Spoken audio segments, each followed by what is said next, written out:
everyone. Welcome back. Welcome to the Killer Content Podcast. I have my co-host with me, Josh B, and today we're going to be interviewing Mel from Chattanooga.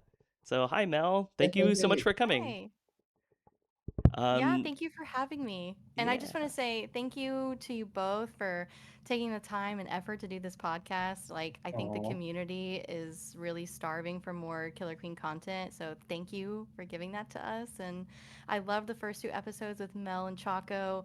It was great.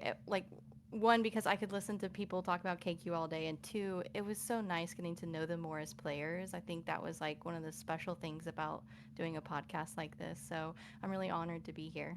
Oh, that's Aw. so sweet. Yeah, yeah. You're so welcome. I'm so glad that you enjoyed the episodes. And I agree. I feel like just more content out there. I know that there's just so many cool people from the scene, like you being one of them, that I think that is kind of the point of this podcast is just highlight people who maybe aren't as often in the spotlight. So, yeah, we're so happy to have you. And I think maybe we can just start off by maybe just you could just introduce yourself. So to let people know who you are, how long you've been playing for, what scene you're a part of, yeah, things like that.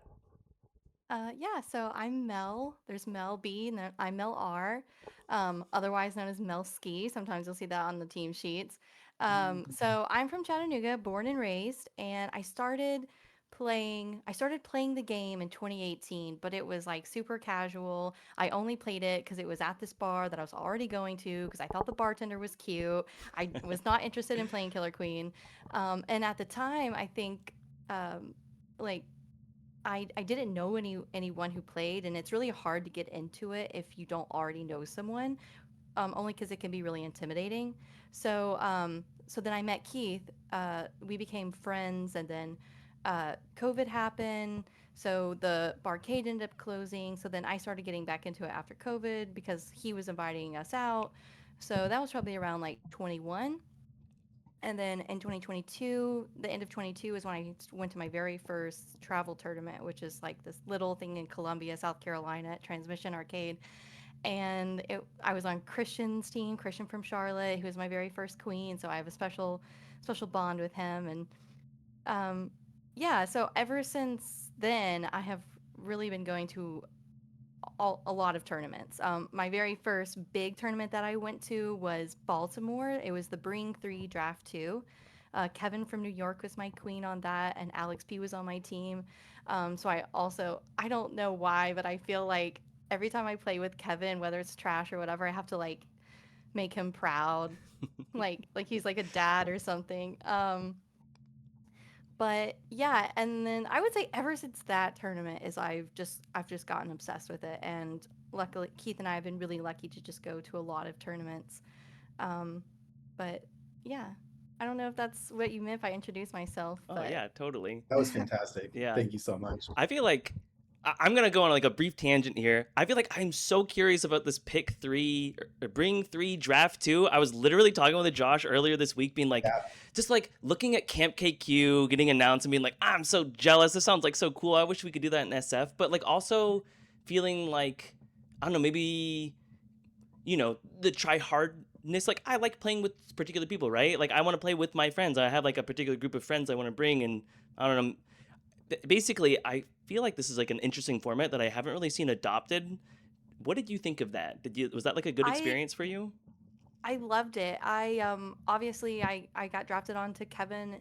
Kevin brought Alex and Isaac. I don't know if Isaac plays anymore, but he they were all really cool. And Kevin told me, because I asked him, I said, "Why'd you draft me?" And he was like, "Well, honestly, I just looked at the sheet and I saw who was the furthest coming, and I thought, oh, they must be good if they're coming this far." Oh. So Smart. I absolutely loved it. Kevin's a great queen. Um, it got me to play with people I had never played before, and maybe I wouldn't have gotten a chance to play with them because I was brand new. Um, and I think it should come back.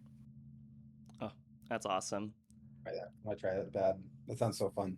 Wait, I wanted to ask you about something. You mentioned like wanting to make them proud. I've kind of had this same experience where I play with someone and I'm like, oh my God, I've been playing with this person ever before and I've been like looking up to them for so long. And then sometimes it can be like really invigorating or like empowering and you're like, I'm gonna show. And sometimes it's like kind of nerve-wracking and I just like play way worse. Did you have, are you familiar with that experience? Yeah, there was one time, I think it was BB5, I was playing a trash game with Kevin and he was standing right next to me and every time I did something, I wouldn't even die, but I'd like maybe I die and he'd be like, "Ooh, ooh." And it would just like he was just being silly and it was really fun, but I was kind of like, "Oh gosh, he's watching everything I do." Hmm. I've definitely played with players before who like they're still getting used to like the game, and all they can do is focus on just their sprite, and then suddenly I'll be commenting, I'll be like, "Oh, that was a good kill," or like, "Oh, like I'll get you back up," and they're like, "How are you watching everything that I do?" And I'm like, "It's not like Yeah. that. Don't worry." Yeah. I remember when the first time I played with Elise, she was like that too. Like I played with her and she was like, "Good kill." And I was like, "How did you see that?" But it made me feel really good. It was that's like those good moments for a new person. Well, speaking of good kills, I feel like I don't know where your like killing streak has come from, because I feel like I always was aware of your play and I was always like, oh yeah, like Mel is like an absolutely like solid player and she'll be like good on any team she's on. But then I played with you in the LA Grind Fest and I just felt like you were so annoying to play against, and like the best I think that is like the some of the highest praise. I think when you could just tell when you're Definitely. playing against a good player, when it's like they're just like everywhere I want to be, they're stopping me from going there. And then especially we'll look at some of the specific games like later on in this episode, but watching you play at Spring Queening, I just felt like you were so like you were not like the flashiest player, but you're like so controlled. You're so like choosing your spots, choosing your moments when to strike. Like where do you feel like your play has changed recently, or have you been like working on anything? I just feel like you've improved a lot recently and I'm curious why or how. I think playing with Keith a lot has helped. We play like, we're on almost every team together. Um, and I think learning how he plays, like getting into a good rhythm with him. Um, so I just naturally take that play, I think, with every team I play on. And sometimes that's good, and sometimes it's like not as good because like what if you're playing with a queen that's not like Keith? So that can be kind of difficult. Mm-hmm. But I think like I would say I feel like my play has changed for like I used to be very like cautious and safe and I still am sometimes, but I feel a little bit spicier now Yeah. and I don't know if that's because, you know, playing on a team locally here, I feel almost like pressure to like make something happen even if I don't need to and then I make a mistake, but it's kind of like being in a scene like Chattanooga, I feel like it's really pushed me to get outside my comfort zone and try different roles that I wouldn't normally try. And Keith is very encouraging with that. And also, like playing with him, I can hear him in my head of like, I know where he would be and what he would expect me to do, and where like he's anticipating his warrior to be. That's cool. So, Do you guys Yeah. talk about it like after the game, or do you do it like in like reviewing footage? Like you're talking about knowing what Queeth wants, but like how is he communicating this to you? so there is quite a bit of like in the moment, like he'll be like pushing, or he'll be like on her left side or like cap this ledge or like there's a lot of that and then maybe right after the map like not so much during the tournament but like at home he'll be like okay so if I'm holding this gate and she's like I'm backing up and she's coming towards me, you need to come in and you need to take the ceiling, like Mm-hmm. that's where I wanted you to be. And I was like, okay, that makes sense. And like, we'll have a lot of those conversations. And we do watch footage afterwards. And he is very like um, open to giving unsolicited but welcomed advice. See, I like refuse to talk about the game with my wife because I'm just like it's gonna be too heated. It's gonna be too complicated. Yeah. I don't want to deal with it. Like I'll make someone else do it, and I'll just like I'll do footage review with like someone else's partner. We can trade or something. Yeah. No, he's really good with it. And I think he does a great job of like telling me what I should have done without making me feel stupid. It's hard. I think it's Yeah, it genuinely is hard. hard. Yeah. Well, I think also not only is it hard to give, it can be hard to receive, right? Like I think you also even if someone's trying to be really kind, it's really easy to interpret things. I don't know. Like there's a lot of ego tied up in KQ, and it feel bad to be called Yeah, out. and I think that goes with the like I want to make him proud, like I want to make Keith proud. So sometimes when he's telling me like you should have been there, like, but he doesn't say it that way. But he does say, if you had been here, we could have made this happen. And it does feel, even in the moment when he's like, I'm pushing, and I'm like, I'm sorry, I can't get there. Either I'm vanilla Yeah. and like I'm just not gonna physically make it in time, or like maybe I wasn't looking at that side of the screen and I just I'm delayed now, so there is a little bit of like, oh shoot, I should have been looking at that, and like I'm sorry I let you down. Mm-hmm. Yeah, that's the game though, right? It's just you can't Yeah, see everything. You can't remember everything either. I wanted yeah. to ask you about how you met. You kind of like fast forwarded through it in your intro, but like how was meeting Keith and how is it like playing together and being kind of like a power couple at all these tournaments Yeah, so we met on the cab. We met at the barcade. Oh. on the cat? The funny thing is, so I think at the time when I started playing, like a lot of the guys didn't want to like approach me because they wanted to be respectful. They didn't want me to think Yeah. that they were being creepy or hitting on me. So like they didn't want to like introduce me to the game. At least that's how I understand it now. Back then, I was kind of like, why does anybody want to talk to me? Mm-hmm. But but Keith's not like that, and Keith will literally talk to anyone about the game, and he does do it in a nice way, like it doesn't make you feel like he's being weird or anything. But at the time, he just was like, "Hey, do you want to know how to play?" And I was like, "Yeah," even though he was also still kind of learning how to play. Um, so we met on the cab. We were friends for a long time, and then we started dating 2.5 years ago. It's so recent. So I didn't realize. yeah. Um, Oh, yeah, so playing together is great. It can be a little tricky because like being a teammate and being a partner, like sometimes those are two totally different things, and Oh yeah. what Keith needs to hear as a partner is very different than what I would like to say as a teammate. Um, yeah, not relatable. because he's doing anything, wrong, but like, I talked to Mel in Florida and I told her she was on our team for Florida and I was like, look, you know, there might be a time that he's going to need a pep talk and it can't come from me. Yeah.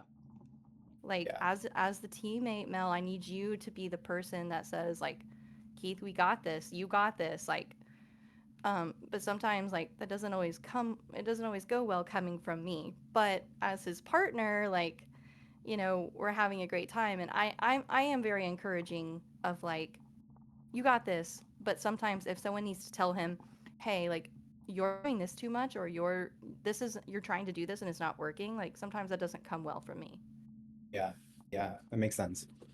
There's also like um partnership baggage. Like I mean, like I used to have a partner who played the game, Josh, as a partner who plays the game. I think it's just challenging to treat any teammate correctly when it gets really heated, and then when you bring all that extra baggage of like the relationship, and suddenly people are tone policing each other, it can get.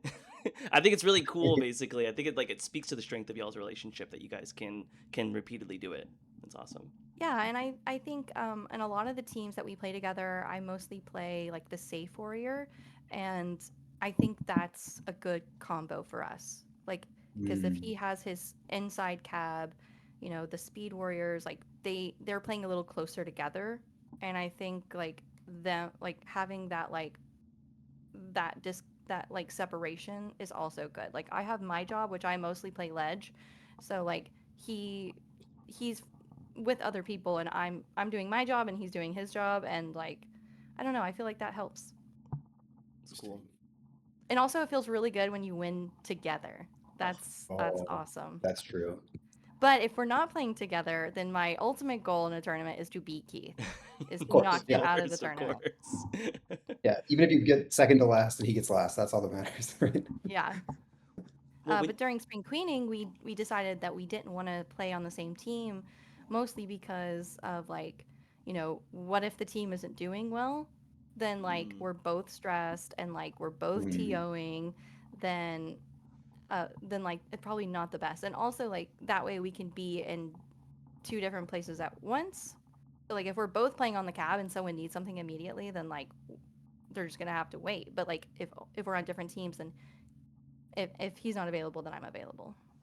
I think this is what Excellent. Asher wanted to ask you about. Yes, yeah, exactly. Good question like that. I think that like one of the main reasons why I wanted to have you on, besides like your fantastic performance at the tournament itself, getting second place, but also just the tournament spring queening. It really feels like I was just like watching the Discord chatter afterwards, and it just feels like there's always people being like, "Hey, this was a great tournament. This is like wonderful. Like, thank you for throwing it." There's always like that, which is great. I think people are routinely throwing good tournaments these days, but it just felt like it was even more than normal, the amount of people being like kind of praising spring queening. And I personally haven't been to one yet, and I feel like after seeing how excited everyone is after this one, I'm definitely going to be going next year. And Oh, that's great. yeah, and I'm just curious like what your perspective. And I know that like you like throw events kind of in like as your primary job as well. um and I guess I just am curious like how you throw through spring queening, like how you approach tournament organizing in general. And yeah, just if you could speak a little bit to it. So this was like the best spring queening that we've ever had. We started. This was our fourth spring queening. The very first one, we had 8 teams, and only 2 people Wow. that came to the tournament flew to Chattanooga. The rest were drive. They drove. So like it was like really small regional tournament, and like I feel like it just kind of got bigger and bigger. And it was spring queening too, that this big storm came through the week of the tournament, and everybody, I say everybody, but like a bunch of people were supposed to stay at my house or like one of our rental houses, and a the storm came in and knocked a telephone pole, and the entire street lost power. Oh my god. Oh, So and it's a dead end street. So we literally, I was like, I don't know what we're gonna do. It's the morning of the tournament, and like nobody can stay here. So I said, okay, let's just go to the house. Let's just get all of the pillows and the blankets that we own, and we'll take it to OBS, and we'll just have everybody just like slumber party at OBS. Wow. So and it turned, and everybody loved it. We had such a great time. We stayed late, we sang karaoke, like it was amazing. And so that's when I was like, okay, I think next year we should just plan on people staying at OBS. So the following year we stayed at OBS, but we had it at a different location. Um, Everybody had a great time. That's when like we started doing the tents, and I was basically like, Keith, we have to just like, I know it's difficult for some people to get to Chattanooga, but like once they are here, I want them to have the best time, and I want them to say like it was 100% worth it to come. So that's kind of how we approached this year too, is like I just wanted everyone to feel like I invited them to my house and I was hosting them for this like all-inclusive weekend. And I just wanted them to feel so spoiled. So like my department was like the experience of the venue. And I'm very particular about certain things. And also will say like I know I'm coming from a perspective of a very unique blessed situation where I own my own venue, and nobody else in the Killer Queen community as far as I know has one. So we have a lot of freedom to make a lot of decisions that a lot of people would love to do but just don't have the capabilities of doing. Hmm. Because I think the community cares about each other so much that it's not, I'm not unique in the amount of effort and love that I put into my tournament. I'm only unique because I have a lot more resources, like as far Mm. as like a physical venue that I can give.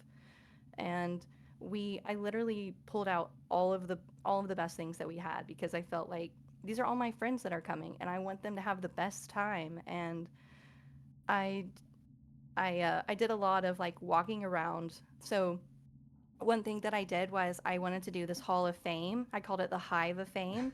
So I had all of these posters made from all the previous spring queening winners, and I wanted it to be like first thing when you walk in the door, like you got to pay your respects to the previous winners. And I spent a lot of nice. I time love that. setting up the posters and then walking in the door and figuring out like, okay, does this look right? Does it feel right? Can you see everybody? And then like I'd move stuff around, and then I'd walk out, then I walk back in. And like, when we set up the seating, like I sat in every single seat and I was like, can you see the screen? Like, Wow. is the cab too far ahead of the stage? Like, is this does it flow It's well? incredible. Yeah. That's incredible. It's a lot of effort. There's a And lot of like, stuff to think about.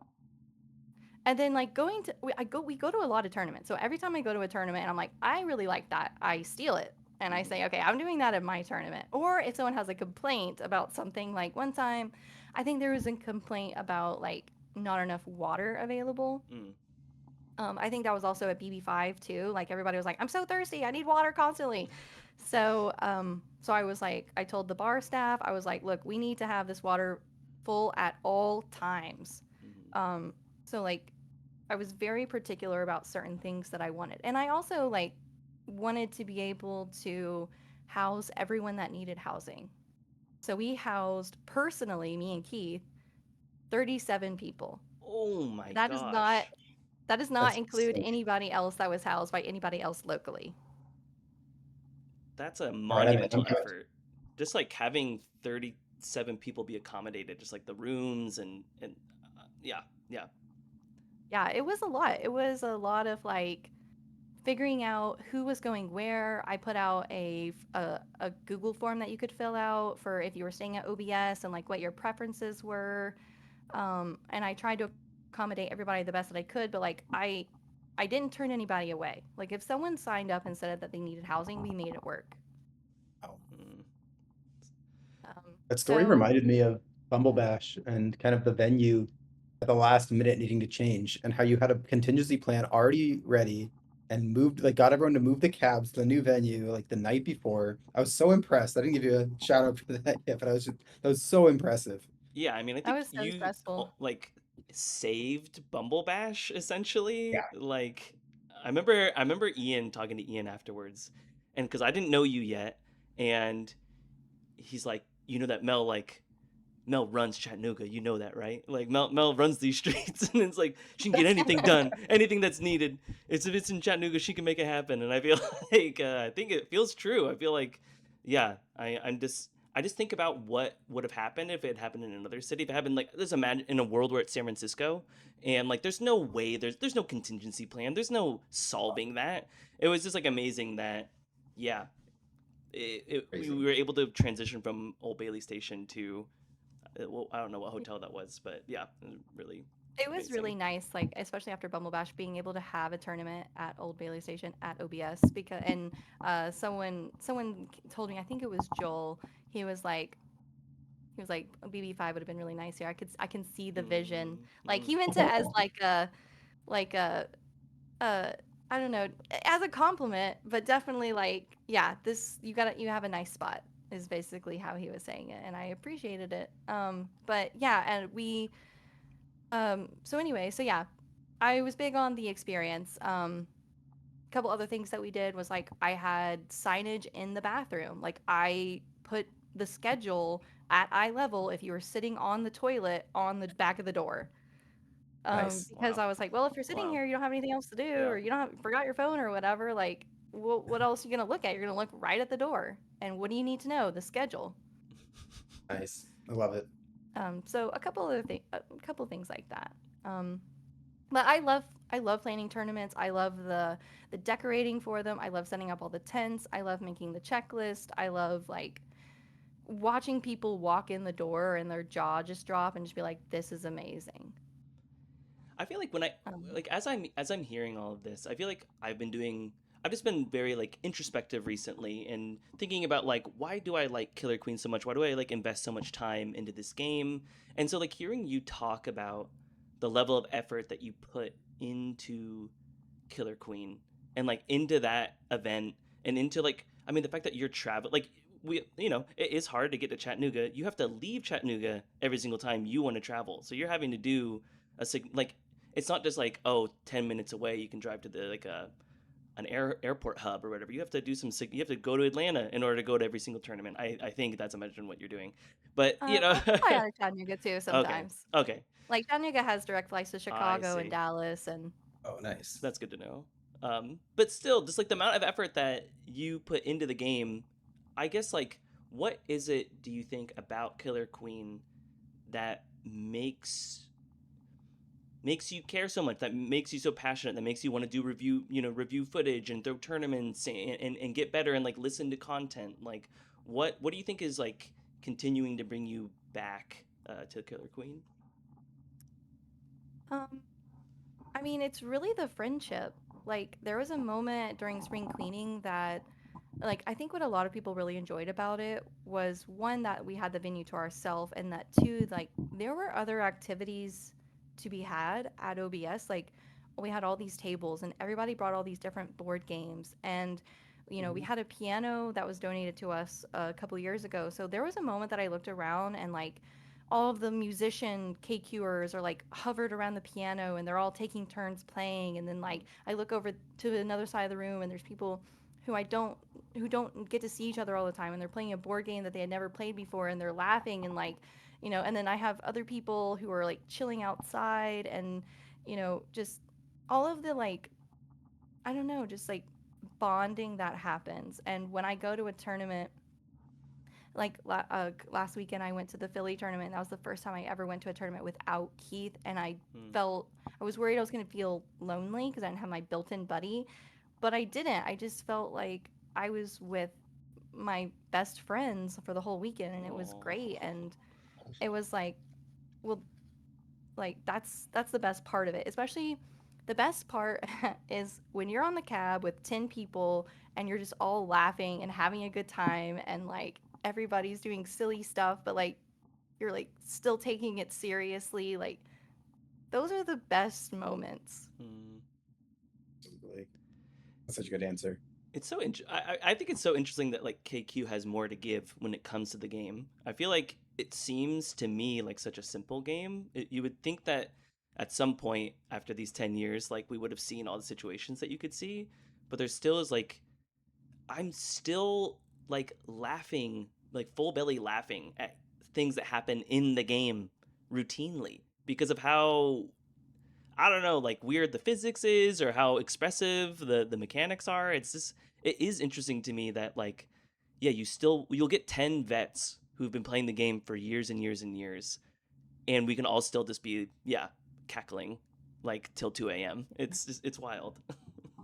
Plus, I'm a very competitive person, so like I also love just like getting good at something, and then the like satisfaction that you get when you're like, "Ooh, I've like mastered a new level." Hmm. Um, that's also Yeah. just like just so good.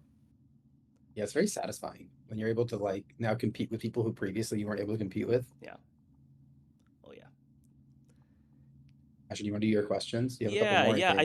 I think one of the things I would kind of wanted to ask about it's kind of just like Chattanooga, like as a scene, it feels like a strong but like mighty scene. Um, and I know that actually maybe Josh, you could talk like I think you had some more questions. I think you're just like talking about Chattanooga, just kind of like in general, and like Mel's role as like kind of like I think you put it as like a scene mom, Mel. Like I don't know, just talking about like yeah, I don't know, Josh. You had kind of something you wanted to ask, right? Sure, sure, sure. Yeah, I mean, I'm just curious, like how the community's organized and how you kind of run things over there. So we have like I would say like Keith and I are really the main organizers. Like we kind of make all the decisions, not Yeah, because like we don't want input from anyone, but either like they're just not in a place in their life to give that amount of energy, or they don't really have an opinion, or they are just kind of go with the flow. A lot of the people who were playing when I first started playing aren't playing now. They've either, a different season in their life at the time, or they've moved out of town. Um, so Keith and I are, other than TJ, are like the oldest. Well, I guess TJ, me, Frankie, and Keith are like the veteran players of Chattanooga. mm, And I think being a cab owner kind of gives you that little bit of like, I get to make decisions. Yeah. yeah, So Chris Corley, he's the other cab owner in Chattanooga. Um, we, Keith and I make a lot of decisions, but we also try to include him as much as possible. Like, ask him for his opinion, even though he doesn't come out as much anymore. But like, he's still the other cab owner in Chattanooga, so we respect that role for him. Um, Keith does a lot of the like I would say like teaching and like coaching of the newer players. I'm kind of a little bit more of like, and he does a lot of the like, hey, are you guys coming out tonight? Hey, are we doing this tonight? And kind of like more like public facing things. And yeah. um, I do a lot of like suggestions, I'd say, and a lot of the tournament planning. But Keith and I really share a lot of the tournament planning. But we're about to start our first like Chattanooga league that we've had in a long time. So we have Ooh, 3 teams. So like they'll all play together for 4 weeks, just to get some of our newer players like actual structured time. Because a lot of them after spring cleaning, like sometimes it could go either way. Either you're like really burnt out after a tournament, or you're like, oh my gosh, that was amazing. When are we doing the next one? And like the newer local players are like, oh my gosh, this is amazing. Like I want to Oh, get better and I want to go to wonderful. more tournaments. that's so exciting. That's great. I feel like Yeah, usually it's the I guess like, opposite. oh, go ahead. No, I was just gonna say, I just remember this story from SF where like the first GDC, like 50% of the scene fell off. That's true. Our very first tournament, we had like 16 teams or something crazy like that. And then we had another tournament, and the Portland team that was like the best team showed up, and they just stomped everyone. And then like over 50% of people quit. But I think it was inevitable. Like they weren't people taking the game seriously. They're just like, coming to a bar every once in a while to play. Yeah. So it was sort of just like weeding out the people who didn't really want a competitive game. That's my take on it, at least. I don't know. Oh, so you're talking about like scene organizing. But there's like a bunch of different things you're talking about, right? Because there's this new league that you're starting. There's like events that are being hosted, like tournaments. How do you think about being a scene organizer? Like, what roles are you filling, and what do you have to do as an organizer? It's a lot of work being an organizer. Like Keith kind of sees it as like another part-time job or Mm, maybe another full-time job, but mm. like, you know, um I the role I fill is really just kind of like uh if a new person walks up to the cab and she's a female, then I normally talk to her because it feels less threatening. Um at least everyone else in the scene is kind of like we have a lot of guys in our scene, but we have a lot more girls now. But uh, a couple months ago, or maybe a year ago, it was more of like, Mel, we need you to be like the welcoming party for the scene. And then like once everybody feels welcome and like they want to get better, then like maybe Keith is like showing them how to like hit certain tech and stuff like that. Nice. Um, but yeah, I mostly just do a lot of the planning. I don't do well, that's not true. We do a lot of like VOD reviews at the house with Oh, other players, like the newer players. We recently took a full Chattanooga team to the Chicago Midwest circuit. So we had that's right. a little team chat right before we went, and then we also had a little team chat after we went, and we kind of talked about it. Oh, that's That's so great. rad. Like, Yeah, that's really cool. like 5 people in total, or were people besides the team like invited? Um, it was so we had six players went to Chicago, and we had those 6 players come over to the house. Obviously, only 5 are on our team, but Right. Oh man, I might want to. Wouldn't that be sick to start doing some more Sick. in-person VOD review? Just like invite people. Yeah, Anyways, interesting yeah, oh, we ideas. should Yeah, it sounds do that. cool. we have this like so that we brought this big projector for BB5 and we're storing it at the house. So that's Nice. like our living room TV. So yeah, people come over here, and then of course we go through the games on the big TV. Um, but um, so it's nicer when you have like something large to watch it on. Yeah, Yeah, definitely. No, I would host something. We should do something. That'd be really we fun. should do That's a something. really good idea. Yeah, it's a great idea.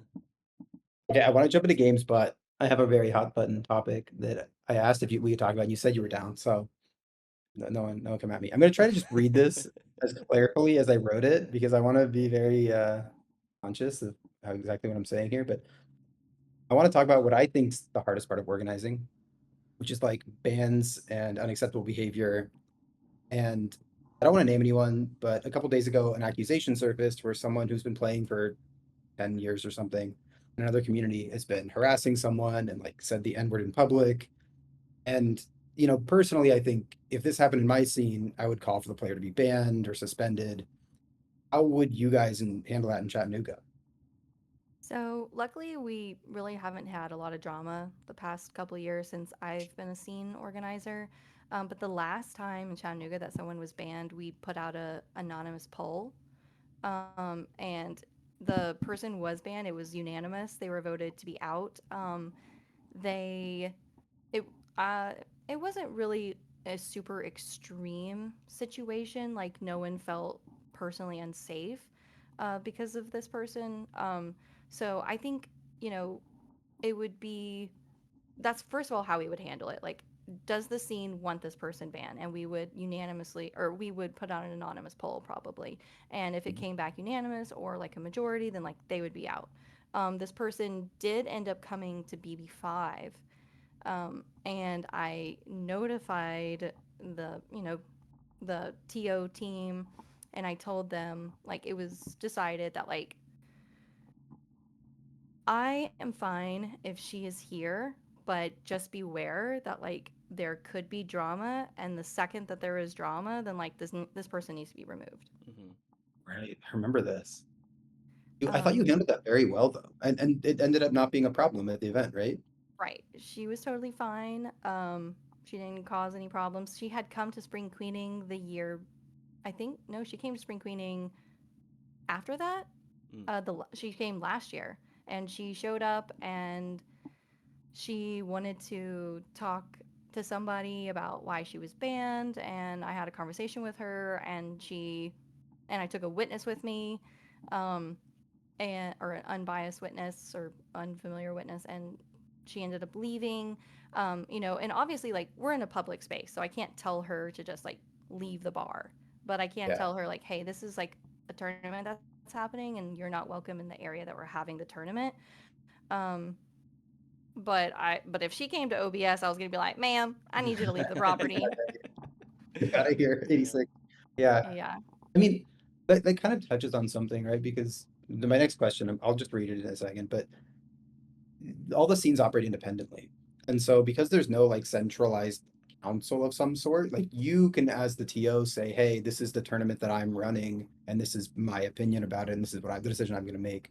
But if like you were to go to some other scene and they weren't aware of the person, that becomes a lot more complicated, right? So right now, KQ is organized at the individual scene level. There isn't really a place to have national conversations about this kind of stuff, even. I mean, frankly, someone posted about this on Discord and it got taken down because Discord is explicitly not the place to talk about these sorts of, you called it drama. I don't know if that's the right word, but it's something like that, right? These sorts of situations. Um, and I know that in the history of KQ, we've gotten a lot of arguments about like reciprocal bans and that being kind of a problem across different scenes, and it causes this big divide between people. So I don't know. I guess my question is like, how do you think we should think about this as a group? I'll give you my answer first, which is I have no idea. So I don't expect you to have a good idea either. But I think it is really depends on like case by case basis. Like I mentioned with this person coming to Bumble Bash, like it wasn't a safety issue for the local scene. I mean, nobody likes her and didn't want her there, but like we weren't yeah, concerned about our safety or anything like that. So, but they specifically asked us. They were like the TOs at Bumble Bash. They were like, "Do you want this person to leave?" And we answered with a well, because of the reasons of like why she's banned. Like I think it's fine as long as she doesn't cause any trouble. And I think it really depends on like why this person is banned, and I think it also depends on like if this person signed up for a tournament at another scene, like, and they asked us like how would you feel if this person was there, like, and gave us an opportunity to say like no, I don't feel comfortable with them there, then like if it was me, if I had spring cleaning and someone was banned in another city, I would probably reach out to that scene, and I would, especially if I didn't know why they were banned, I would be yeah, like, is this like what? Not to be nosy, but also I'm just wondering like, is this a safety concern? Like, is this like an absolute no, or like, how do you guys feel about it? Would you feel comfortable with this person here? And if not, then I mean, I would probably make the call of like, we shouldn't have them, because I think bans can be kind of rare, and normally they're not an isolated incident of why this person is banned. It's normally like a yeah, habitual behavioral issue. Um, yeah. At some point, you're like trusting the other scene, I Right. guess. Like, and yeah, you can talk to them too. But I think in some cases, it's like if there's no forum to even have a conversation about it, you might not know about it. I know. Like, I was just thinking that, like, not even knowing that like the customer, the player was banned, because you're saying like, oh, if like I knew that they were banned in that scene, but it's like there's no kind of like, maybe there's crosstalk just because we're all people and we kind of know, but like you don't explicitly know. There's no place like explicit place to check or anything like that. Yeah, and what I was talking to Ash about earlier, like maybe it's on the individuals in that scene who are also coming to like reach out to the TO and ask them and like check in and be like, hey, this is the situation. Like if you see someone on a team sheet who you think maybe shouldn't be there, you can just ask a question to someone who has some authority here. So I don't know. Yeah, and that's kind of what happened at Bumble Bash. Like this person just showed up, and of course, nobody, not maybe not nobody, but not a lot of people knew either who they were or like if they were banned. So like, I felt like it was not on me, but like I took it upon myself to say, hey, just so you know, this is the situation. And they were like, oh, okay. I think in the history of KQ, we used like originally we had this community channel in Slack, which don't even get me started. It was a complete disaster. I highly do not recommend using that sort of approach for anything. But then you mentioned a little bit earlier about like using the scene moms. Can you explain what scene moms are and how that used to work? Scene Mom's channel or just like Scene Moms in general? Kind of both. I don't know what a Uh, scene. I don't actually know what a. I have an idea of what a scene mom is, but I don't actually know what it is. Can you describe what that means? And I guess there's a channel. I didn't know there's a channel either. Yeah, there's a Scene Moms channel. It's just a channel on Discord. It's mostly just like the go-to contact for that scene. So like Keith and I are both in there because we're the go-to contact. And it's normally the people who also are like managing the tournaments. yeah. It's mostly just like a, hey, like this is when we're thinking about throwing our tournament as like a, um, just so everybody knows, kind of kind of consideration, stuff like that. That's what a Yeah, lot of like to it make is. sure the tournaments don't happen on the same weekends, right? Yes. Yeah. I think like other communities would call it just So like TOs, just in general, right? They're yeah, just yeah. yeah. Thank you. Thank you for the clarifications. Um, but to me, a scene mom is like I feel like responsible for the health of the scene. I Mm-hmm. guess is like, and I feel like the main like okay, someone needs to make a decision or someone needs to organize or like I'm just managing and encouraging the local players. I see. Nice. Yeah, that makes Not sense. managing, but No, no, no. Yeah. Sort of managing, right? Like sort of. It's not the wrong word to use. It's like I know that like when this first came about, I've been playing this game way too long. I think like 2017, 2018, maybe like right before you started playing, people started using the nomenclature of scene mom, and it was like I am the go-to person if like someone from a different scene wants to talk, but also I can like help facilitate conversations between people if there's some sort of disagreement, and also like I'm gonna try to help smooth things over and generally make the scene run well. Mm-hmm. yeah, Um, yeah. but that's probably just my description of it. I don't even know. There might be a formal definition somewhere, but Probably not. I think like every scene back then tried to like adopt like kind of someone became scene mom in pretty much every scene. Yeah. You want to watch footage? Sorry, No, I know no, this it's got a super little interesting. I think like I think topic, it but maybe just like kind of challenging. close the topic. It feels hard, and it feels like the fact that like these are all like individual scene things. A part of me is like very apprehensive to want to open this up in any like national way. Like I'm pretty grateful that there isn't some.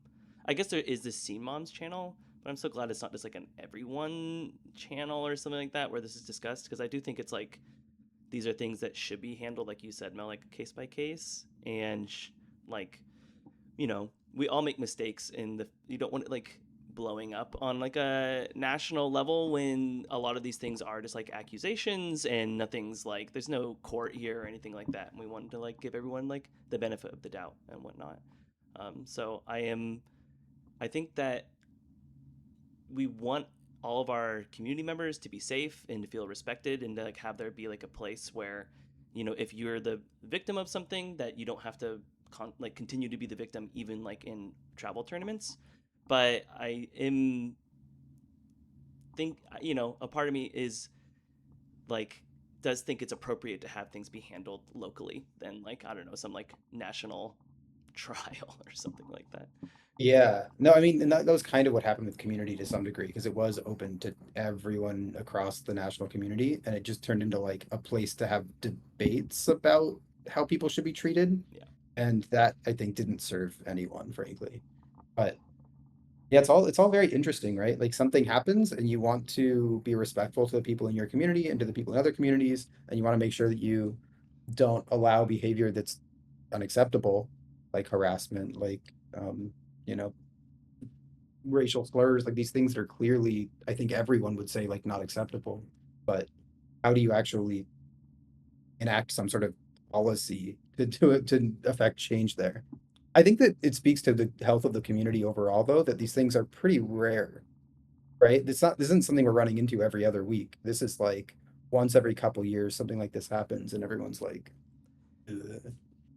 Yeah, if I could speak to that just like really quickly, like my dad like is like a pastor and has like served on like councils at churches before, and he was even telling me like this past year how he was dealing with someone who was potentially stealing money from the church or whatever who like worked there. And it's like all of this, I guess, like, even when things are binding us as much as like, like a belief in a god or something that it's like there are still these it's like these things are human problems. They're not like Killer Queen problems, or it's like, and that I think that the game is like full. It's a good game. It's a good community, and it's full of people who are like doing really good stuff. Even if there are like these isolated incidents. Because it happens in every single community. Um, it's not just it's not exclusive to us or anything.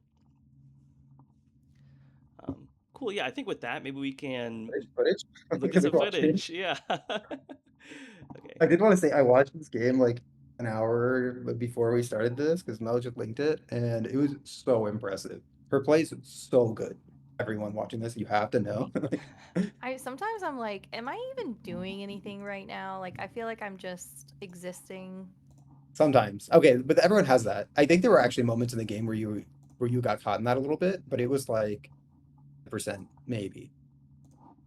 So Yeah, and I I'm think very there were some curious to times where like. I'm like, I'm trying to escort Katie on Snail and like I'm not sure that she's switching, so I'm kind of waiting for her to come back and then I'm like kind of like analyzing and then I'm like, okay, I'm not needed here. Yeah, no, I think you took a little bit longer than you needed to pivot, but you pivoted really well. So I'm so curious to watch this, and we can talk about it as Okay. we buy time for Asher to get it set up. Can you guys? Oh, I'm not sharing my screen to you guys, am I? I No, also not did yet. want to say, just kind of going into it, like while after setting up, like talking about the team a little bit that we had. Um, so this team was 4/5 of our pony or pink drony club team that we had at Gate Oh, Fair, which we won. So we won that tournament. So this was like four of the original five players. So so Katie was one of the non-original players. So I went into this. We were seated fifth, and I was kind of like, no. I went into it like I'm not expecting to win, but like I had full faith that we could pull it off because we had like four of the five players from Pink Droning Club, and adding Katie Casson, who was an S tier drone. I was like, I think we got this. Um, Alyssa, she was kind of feeling like she was going into it like feeling a little unsure about her queening skills, and at the tournament I was like, I don't know what you're worried about because this is great. she played so well. It was really Yeah, she impressive. I played don't know if amazing. like moving to Chicago has helped or what, but like her in this tournament was so impressive to me. Yeah, she did great. And Elise and I were talking about how like this is like our Pink Joni Club team, but her and like especially have become much better players than we were back then. And so we were like, oh yeah, this is gonna be great. This is gonna be super fun. And I do want to give Katie a little like shout out and credit here because I think throughout the tournament she like her objective pressure like really made a lot of the games go our way. Mm. Like without her, like we could have pulled it off, but like she just added so much. Yeah, I think anyone who's sleeping on Katie uh, these days Huge. is not watching tournament footage. Yeah. She's an And Honestly. excellent player. and early in the day I didn't feel like I was playing that well at all because I was so stressed about the venue and like, are we running out of liquid death? And like, does anyone need anything? And so like, I I've watched my games back and I progressively feel like I get better throughout the day because I just tell the staff, the venue staff, I'm like, look, okay, I'm not gonna be available for the next like hour and a half. I need you to handle it and just like start.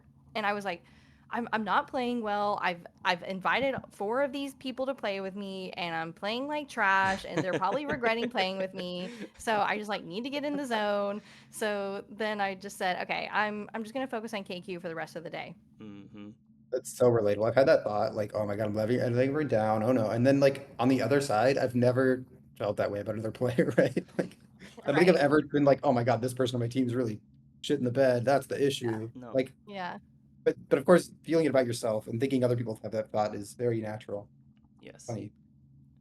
So we Yeah. know a little bit of context for your team. On the other team, we have, is it Griner on blue checks, Marnie on blue skulls, Woody on blue queen, Joseph on blue abs, and then is it Austin on blue? It's TJ. TJ on blue stripes, of course. Yeah, yeah. Okay, great.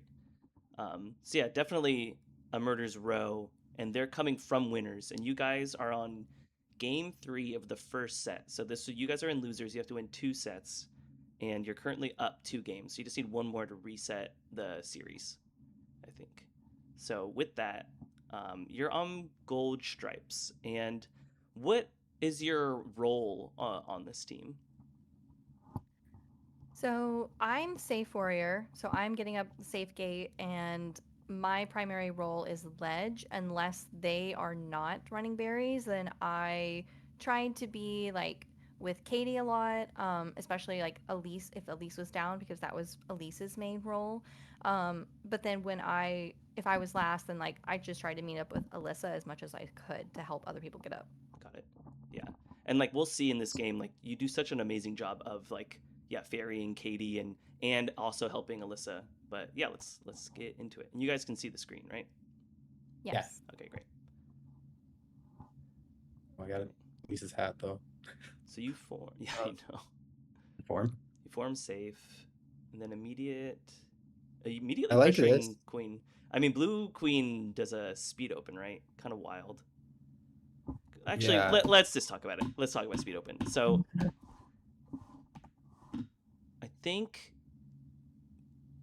what? Oh wait, So no, it's not a speed open. It's mid, but then an immediate dive to. I see.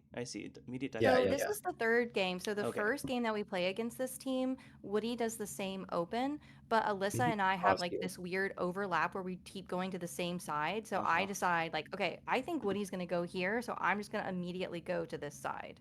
Got it. So I think the first mistake I saw is like you're above speed gate to the right, kind of if you go back a little bit, a little more. Yeah, here's good. So you go down to the right, which I think is good. I think if you go left and just cap that ledge there, you can prevent blue queen from CTOing, Yeah. and then it makes your queens look like a lot easier. Um, kind of niche because you don't want the queen to get up for free this route either, so you kind of have to Mhm. like track really carefully. But yeah, I don't know. That was my first thought, but I think what you do is still really good. Yeah, I think if you do that, if you cap here, that forces queen to go through the wrap, and then our queen can tag mid, and then they're the one that's CTOing, right? Tags mid, tags speed, and chases blue queen this direction. Yeah. But I think like even just noticing the pressure and applying pressure to the queen is just like Yeah. generically very strong. I think most warriors here probably would like go through the wrap and help get our skulls up. But I really like you applying queen pressure more. I think that's higher value. Yeah, I would probably go through the rabbit. I think it's wrong. Yeah, I think what you're doing is better. I like that you help the queen out here too. yeah, it's really nice. So you're last. Oh, it's so hard. Popping That seems like snails. a pretty free snail pop. I think that's right. Yeah, it can't be too bad. It also drew abs down, Mm-hmm. which allows your queen to tag mid. Yeah. This all looks good. Oh, I like you going for strikes here. Yeah, that's really you getting smart. out is so good. And then I also like I think it's really tempting as last warrior to feel like a lot of pressure to like help your queen, but help them like low. And I really like yeah, I've also watched this game back. I really like how you like are you do this thing where you like go back and forth between escorting a berry and then like staying on the ceiling in order to help your queen move. Can you go back a little bit actually? Yeah. When do you go to the ceiling? I think this is so smart. You get there just in time to ferry these berries in, Mm-hmm.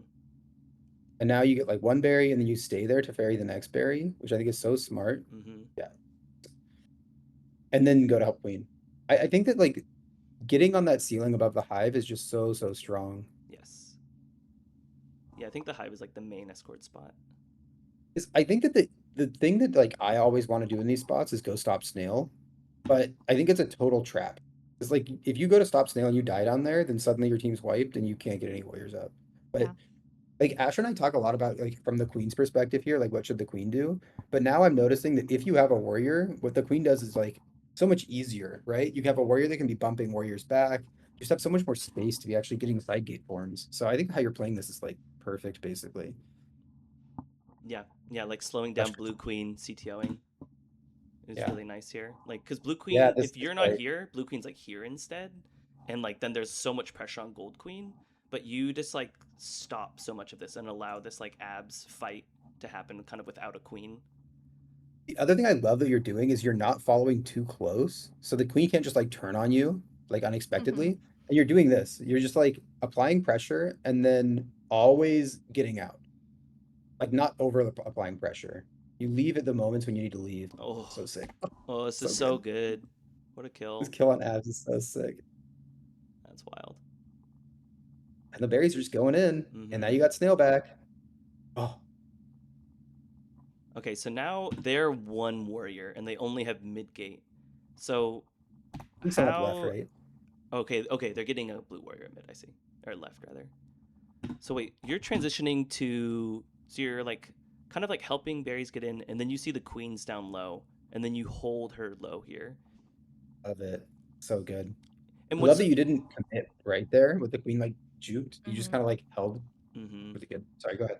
I was just gonna say like I think another thing again I remember watching this footage back and being like, well, because their queen's gonna escape here, and I'm like, oh, you don't go back to escorting berries, but like our snails actually then becomes a new objective, which is just like really nice by the whole team, like by Katie, because like they have Mm-hmm. like two warriors ledging, right? But we're not even running berries. I guess ledging and pressuring queen. This is just like good coordination by gold team. Yeah, and then you get a free speed warrior at left because they're double edging. So good. That's gonna happen. I think this is the moment when you can maybe switch back to berries. Mm-hmm. I think you stayed on snail. This is Yeah, what you were talking about, right? Where you're yeah. not, you're kind of like mixed signals or something. Yeah, like I think I thought Katie was coming back either, and maybe she said she wasn't and I couldn't hear her, or but I for whatever reason thought she was coming back. Yeah. Yeah. What do you But think the right play is here as objective? me?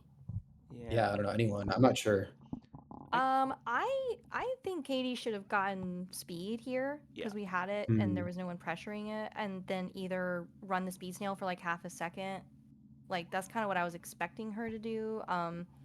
But then she ran the berries instead, which was fine. Yeah, I feel like I like snail berries. seems so Oh, open to me. Like we have a warrior defending it and like two warriors in position to stop berry runs. It feels like pretty natural to either run snail immediately or probably your idea is even better, Mel, is like get speed and then decide what to do.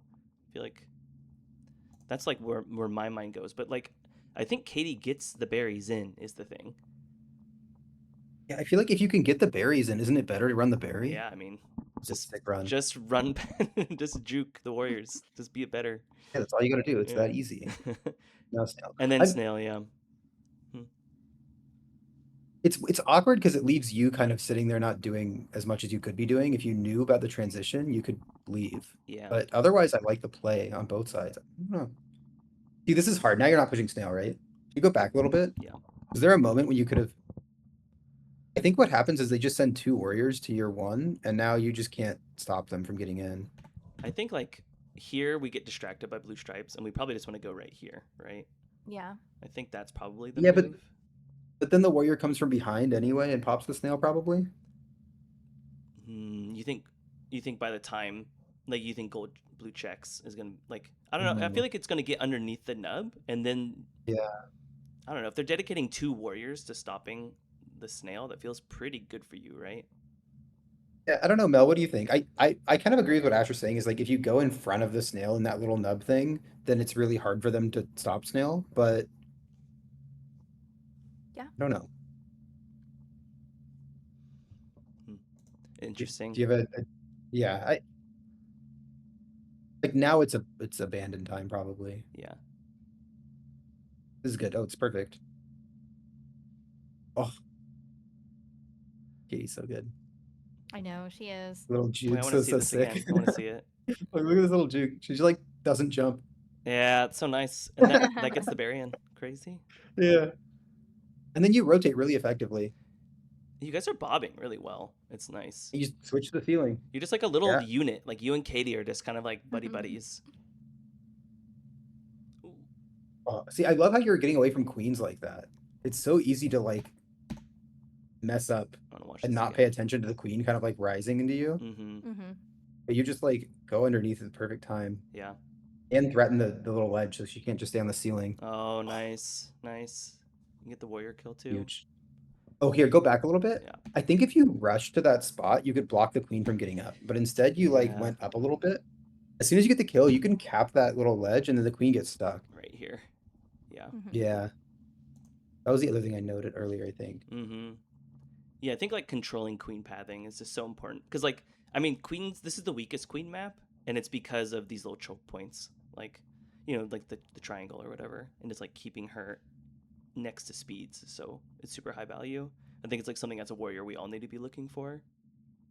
Then we talked earlier about like 5% of the time or something, you kind of just like floating around. Like this is what you were saying, right? I Mm-hmm. think this is where that starts. If you go back a little bit, after the queen comes up, you kind of like default to going into the hive, but there's not really anything to do in the hive.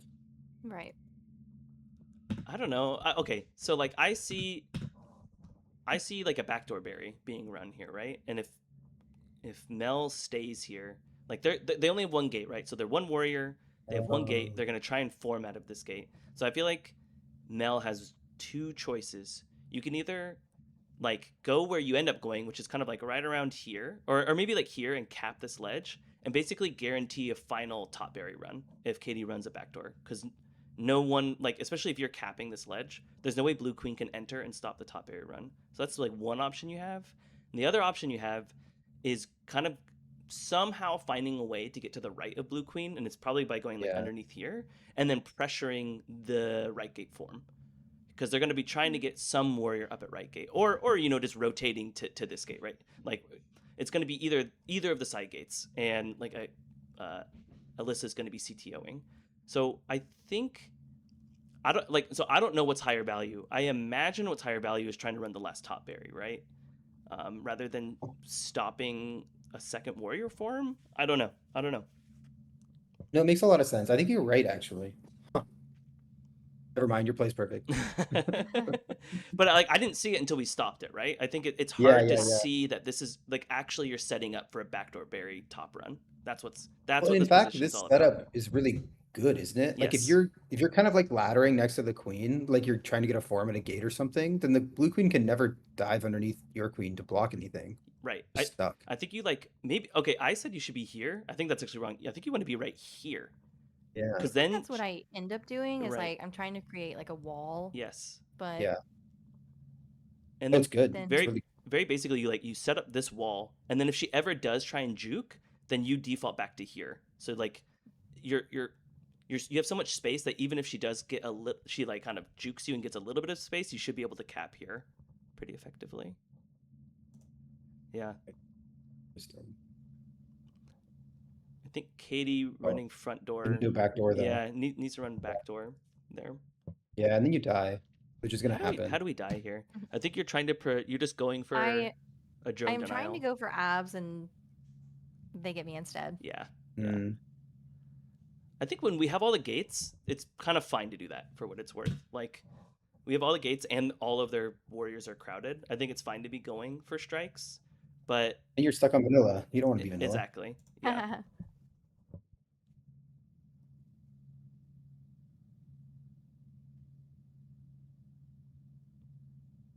Okay, and now we need to find how to get you up. It looks good. You Oh, said left's mid looks fine. Yeah. good. No way, I'd never want It, to. look- it, could- if Queen dove, but I Gold Queen doesn't want to dive. I don't think we want to dive here as gold queen, right? I think we get Oh, it's stuck. not worth it. It's Yeah, bad. It's right. bad. Especially when we have abs at left. I'm just thinking like not really thinking about Mel's play, but about like Alyssa's play. I think it's right not to dag mid here. Yeah. I think mid's a trap. And I would Abs do is it every providing time. I would fall for the trap every time, but I think it's wrong. pressure. Okay, you get up. Nice. Immediate ceiling. Perfect. Yeah, this is good. If you want to run berries, you just want to be on the ceiling, right? This is Like so the default nice. This is position. so good. Oh, I want to watch this so, again. so sick. Yeah, it's just I, this is just like textbook KQ. Just like you get up speed. I'm trying to kill warriors. You're immediately just escorting the final top berry. This is very nice. Yeah, and just like getting off that ceiling right when the queen comes in. Mm-hmm. Really heads up. Okay, I think this might be a little bit wrong. Like, I don't think. Why did we get pushed down here? So you escort. You get the kill, and now because you killed someone, you're pushed down. I think you can go up left here. Yes, like kind of what gold Maybe that's more skulls. correct. Like So I right. think Oh, you didn't have a this is kind of thing. hard. Yeah, this kind of Yeah. hard. I think like I there. actually. Yeah, Mm-hmm.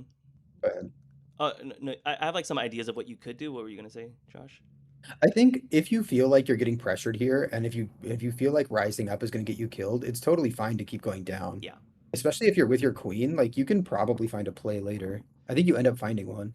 Yeah. It's just that every time you go down, you're giving yourself fewer options in the future. You're giving up your height resource, right? Mm-hmm. But you get out of it, I think. I like going the ceiling there for a second. I like going down for a second. I think here, I might. I probably if it were me, I'd hunker in the tunnel, because I think I would just Wrong like though? go right here, personally, and then like if their blue queen like comes, then like our queen's getting out first off, and also then you can just like kind of go to this side, and it should be hard to kill you, and then their queen's dedicating all this time to just killing one warrior. I think that's what I'm looking for. I don't know. I think like if you buy enough time, your other speed warrior is going to come help. So it's kind of like You think you skulls don't should want to help? put yourself into like a spot where you could die if you don't have to. And this position is like pretty safe, especially with you capping or going to the edge like you do here. So the warrior can't get in.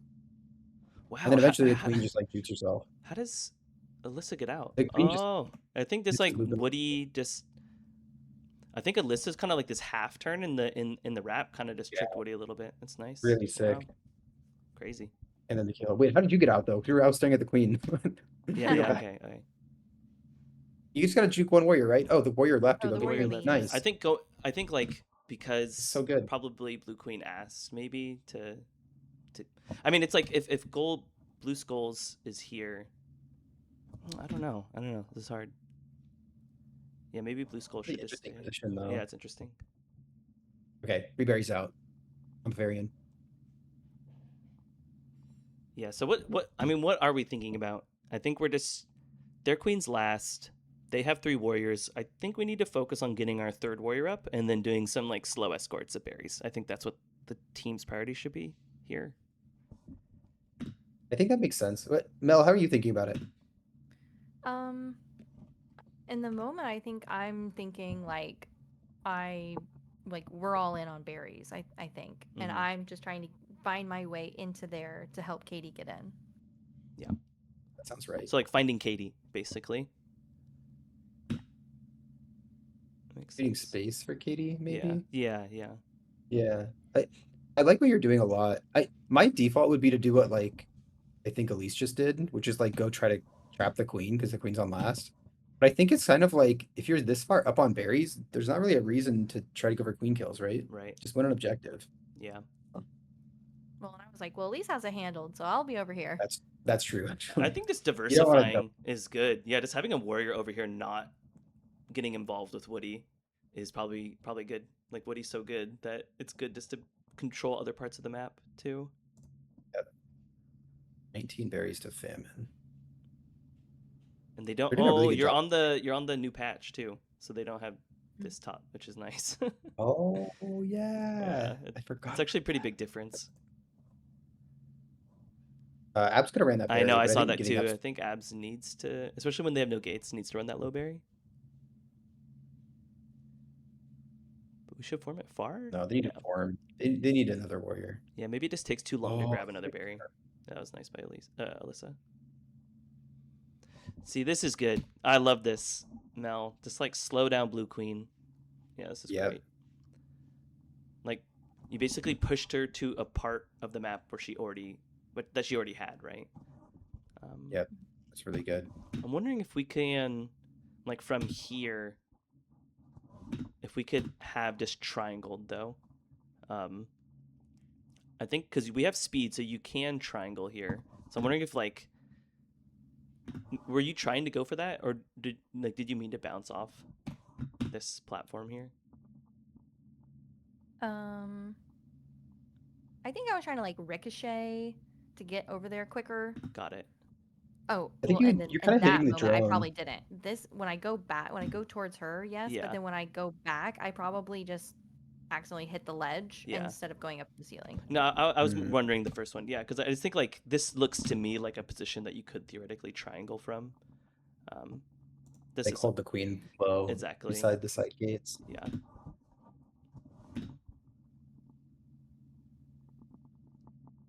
Yeah, I think this is the part where you're kind of Yeah, I think I losing. see the queens coming back through, so I'm like, oh, I'm gonna stay here. I think that's what I was thinking. Mm, Like, I'm gonna be on the right side of this gate if Woody comes down, but then they end up checking, and then I'm like, okay, I just stay? Do I leave? yeah. Well, This. I think Hmm. what's interesting about this is like once they have the gate, they kind of don't need to tag it again unless they're trying to set a drone to form there. Right. It's almost like you could be guarding speed gate instead if you want to be guarding a gate, because that's probably where they're going to send the drones.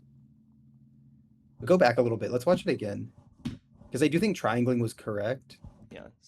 Um, So we slow her Here. down here, which is this is good, and then it's like from here. This doesn't feel right. Yeah, you want to get into the fight somehow, right? Yeah. I think Either, maybe just cap yeah. like controlling this nub to prevent abs and checkers from moving in is Yeah, then you can probably the push move. in. Right. If they bail on the ceiling, you could take the ceiling Exactly. of your hive. Yeah, I just think there's like no value at left gate, and you end up staying here for like a few seconds. Right. Yeah. Your first mistake of the game. 3.5 minutes in. Be so lucky. Yeah, because Woody just doesn't need to do anything. But it is pressure. Like at this point, when the queen's above you like that, you're doing something. Oh, Barry going. Yeah. That would have Barry run. Sick. And then this is good. Oh, you're This is playing around. This nice. is so Just like good. holding here. And then I would just hold here forever. I'm never moving as gold stripes. This is like the max value I think a Yeah, warrior can you're basically. wasting queen's time. Yeah, It's pretty much ideal. this is amazing. I like how your team plays around this too. Like Abs is coming I in to think I kill switched the because I drones. think I think Alyssa is coming to that side. I see. No, I think she ended up coming. Yeah. I think holding it a little bit I longer was see. good. Yeah. Yeah, you got juke. Yeah. By your own queen. Yeah. Oh, every time those warriors go down like that, they're gonna lose one. It's so you go back. Yeah. I think this is like such a trap here when the drone's running the berry. The warriors go down and then they're just so out of position. Yeah. It's really common to die in those spots. I think what people don't like something I don't see talked about enough right now is berry running getting warriors killed. Like the Yes. the warrior trying to ledge ends up dying because they're so focused on stopping the berry. Mm-hmm. But they kind of have to, right? Because there's no objective for blue here. I mean, theoretically, that's the entire point of running Yeah. objective, right? Like in a Yeah. macro sense, that's why we run objective because it puts the opponent in worse spots on the map. True. So, yeah. Okay, let's see this. Oh, What a I love it. run by Katie! Oh I my know. god, If we go crazy. back, go back just 1 second. It would pause here when the warriors are set up like that. I wouldn't, if you asked me, I would never say that like the way you run berries on this map is you put a warrior on either side above the enemy hive, but it's so good. Yeah, wait, let's see this. Like, look at this. Pause here, maybe? Like, if I were gonna draw up like how do you run berries, I would say this doesn't work, but it obviously works. Why Why does does it this work? work? Why does this? I think Why is it so good? it's just because Katie's so good. I think that Griner needs to I just know. be here, Well, right? but you force the enemy team to leave this to like be on the ceiling, otherwise you get control of your ceiling, Mm. right? So you And then think you take the ceiling as soon as they leave. like this is where you want to be, but if you can't get in there, then being at the enemy's hive maybe is like wait. It's like good in the meantime, maybe because you want to take this What do you spot, think, surely, right? no? Because you're clearly prioritizing being on the ceiling above the hives. Like, is that something you're doing that you've talked about or thought about? Me? Yeah. Yeah. No. Like just being above the hives. Like we didn't really discuss it, if that's what you're asking. Yeah, I mean, like you're putting yourself in this position. Like, why are you doing that? Because it seems really, really strong now that I'm looking at it, but it's not like obvious to me why I would want to be doing that. Mm. I think I personally play very high on Dusk map just in general. That's where I like normally go. Um, and I love staying in a nub. Like I don't know, I'll hold a nub. Yeah. Yeah. I don't know. I think I'm just trying to create space here. Yeah. It seems to it's working. Pretty good. Yeah. I just love how as soon as they abandon your ceiling, you go over there. Yeah. Like Abs is playing a little bit lower, and you're just like, nope, this is my spot now. Yeah. It's nice. And now berries are free, basically. Like one of these berries is probably getting in. Oh, Blue Abs doing the utmost with the bumps, but Sick. Wait, how did this happen? oh, sick. Yeah, this is Everyone's just. forced to play low because the berries are coming in. Mm-hmm. Ooh, little fake by Elise. Oh, That's so awesome. sick, so Yeah. sick. Just so good. So you die Wow. one time, and that just allows you to get speed, and otherwise kill 5 warriors. And so, yeah, it's a great game. Very like Monster game. controlled. It's very like focused around Katie and like focusing on the important things. Yeah, I was definitely trying to play safely, like conservatively, and like preserve my life. I think as much as possible. Um, yeah, You just played so well out of the open too. It's really hard when you're like last warrior as vanilla against these top teams because it's just yeah, like easy to get picked off. It's easy to go to the wrong spot. It's easy to feel like you're not helping enough. But I just think you yeah. played it like basically perfectly. Yeah. Well, thank you. Yeah, it was a good game. It was tough. Like it's not fun. It is both fun and not fun playing against Woody Oh and yeah. all of those other people, like or like everyone else on the team. Like it's fun, but it's like also so stressful. Oh yeah. I Yeah. mean, she's just one of the best in the game, and it's like we all love playing. I mean, playing against top players is like why one of the reasons why we do tournaments, Yeah. right? It's just Yeah. fun to play against good players, Right. but you feel the pressure. It's it's certainly a lot harder. Yeah. And I was definitely playing very cautiously around Woody. Like I just think that she's so good that I'm not going to be able to get her on things that I can get other queens on. So I'm like I'm not even going to go for it. I'm just going to like pressure. Yeah. Like that was really like zoning was really kind of the plan. Yeah.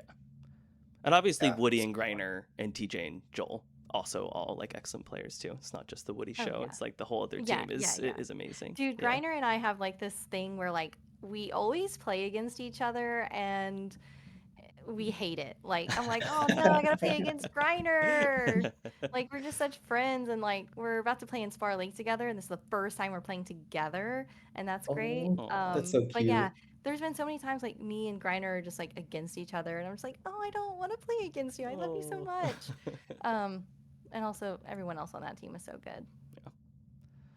So funny. I always want to destroy everyone. I don't have that problem. Well, this was so wonderful. Thank you so much for taking the time, Mel, to chat. I feel like I got a lot out of this, and hopefully the viewers did too. And yeah, I think this is going to be it for this episode of the Killer Content podcast. So thanks so much for joining us, and we'll see you at the next one. Okay, Thank great. you so much. That was a lot of fun. Really appreciate you, Mel.